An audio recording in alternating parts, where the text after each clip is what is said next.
So in EasyBib, there are a couple things you should probably be thinking about as you get started. So first of all, let's log in.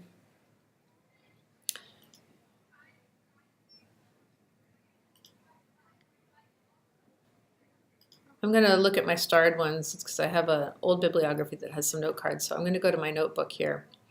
Here's the thing about this.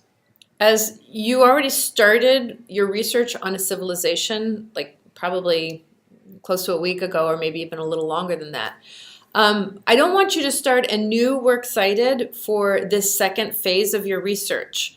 Because I don't want you to lose your note cards, and I don't want you to have note cards in two places, because you can't import, export note cards from one place to another, but you can import, export citations in and out of the works cited.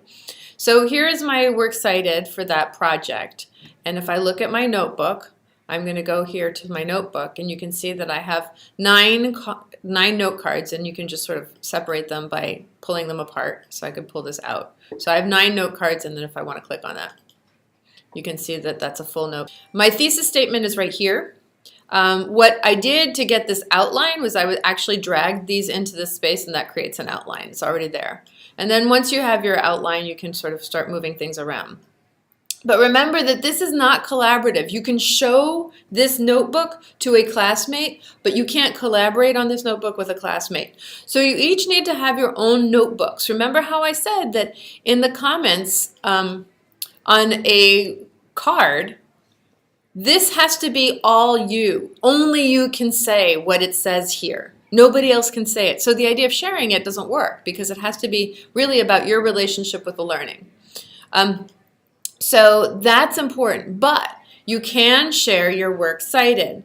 So what I want you to do when you're working on this project is I want you to continue building on this bibliography. Whatever you've got, even though you're not going to use all these resources, continue building your works cited here. Continue with your note cards here, because this is all part of the same learning process. We're still in the same unit. We're still studying collapse. You've just shifted your thinking. And that's natural. As you move from exploration to investigation to processing or analysis, you're going to shift your thinking. So this is a natural progression in the research process, not just unique to this unit.